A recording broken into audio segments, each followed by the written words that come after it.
हम बात करेंगे कि अगर आप कॉस्मेटिक सर्जरी कराने के बारे में सोच रहे हैं या अन्य कोई सर्जरी के बारे में सोच रहे हैं तो अपने डॉक्टर को किन किन चीज़ों के बारे में बता देना चाहिए। Hi, I am doctor Vivek Ambedkar, plastic and cosmetic surgeon.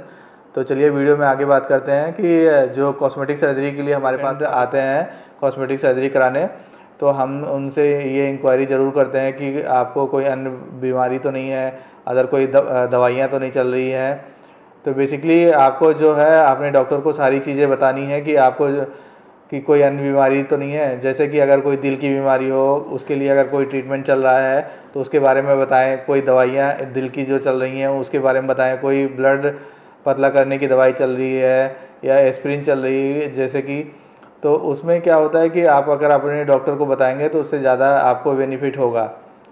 और दूसरी, जैसे कि अगर कोई ब्लड प्रेशर की बीमारी है तो उसमें क्या दवाइयाँ चल रही है, कितना ब्लड प्रेशर रहता है दवाइयों के बाद, बिना दवाइयों के, और कितने दिन से चल रही है, तो उसको भी आप अपने डॉक्टर को बताएं। और तीसरा, अगर कोई शुगर की प्रॉब्लम है तो शुगर कितना रहता है, कंट्रोल रहता है कि अनकंट्रोल रहता है, उसके लिए कौन सा टैबलेट चल रही है या इंजेक्टेबल चल रहा है, तो उसके बारे में आप अपने डॉक्टर को जानकारी दें पूरी कि कितने दिन से है और क्या ट्रीटमेंट उसका ले रहे हैं कि नहीं ले रहे हैं। क्योंकि शुगर और ब्लड प्रेशर कोई भी सर्जरी कराने से पहले आपका कंट्रोल होना चाहिए। अगर अनकंट्रोल है तो उसमें आप सर्जरी अवॉइड करें, क्योंकि हम लोग भी यही प्रीफर करते हैं कि आपका जब ये सब चीज़ें तीनों चीज़ों को देखते हैं कि हार्ट की कोई प्रॉब्लम तो नहीं है, ब्लड प्रेशर अगर कंट्रोल है तो तब सर्जरी करते हैं, और शुगर भी अगर कंट्रोल है तो उस कंडीशन में हम सर्जरी प्लान करते हैं। क्योंकि ये कॉस्मेटिक सर्जरी होती है, इसमें कोई इमरजेंसी नहीं होती है, तो इसमें हम सारी चीज़ों को ध्यान रखते हैं। उसके बाद फिर सर्जरी प्लान करते हैं कि कंट्रोल हो सारी आपकी चीज़ें, तब हम आगे बढ़ें।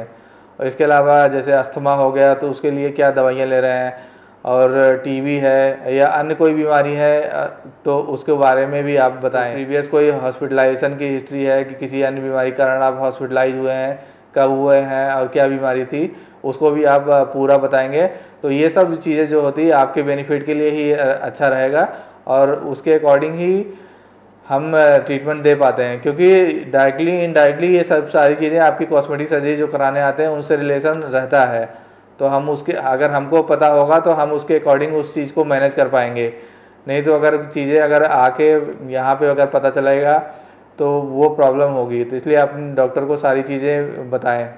इसके अलावा अगर आप ड्रिंक कर रहे हैं तो कितना ड्रिंक कर रहे हैं, और कोई टोबैको च्युइंग कर रहे हैं या तंबाकू या गुटखा खा रहे हैं तो उसको भी बताएं। क्योंकि आप छुपाएं ना इन सब चीज़ों को, क्योंकि इनसे दवाइयों का डोज भी बदलता है और ट्रीटमेंट प्लान भी चेंज हो सकता है। तो हमारे पे काफ़ी पेशेंट की क्वेरी थी कि हमें कॉस्मेटिक सर्जरी कराने से पहले किन किन चीज़ों का ध्यान रखना चाहिए, कौन सी बीमारियां कंट्रोल हो, फिर उसके बाद हम कराएं।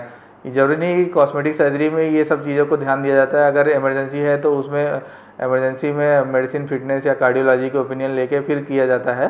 पर अगर रूटीन सर्जरी है, इसमें कोई इमरजेंसी नहीं है, तो इन सब चीज़ों का ध्यान रख के ही किया जाता है। क्योंकि इसमें कोई इमरजेंसी नहीं है, इसको 2-4 दिन डिले करके भी किया जा सकता है। पर अगर सारी चीज़ें फिट है उसके बाद ही प्लान करें तो ज़्यादा अच्छा रहता है पेशेंट के बेनिफिट पे। तो आशा करता हूँ कि हमारे द्वारा जो जानकारी दी गई आपको पसंद आई होगी। अगर वीडियो पसंद आए तो वीडियो को लाइक करें, सब्सक्राइब करें एंड शेयर करें। Thank you.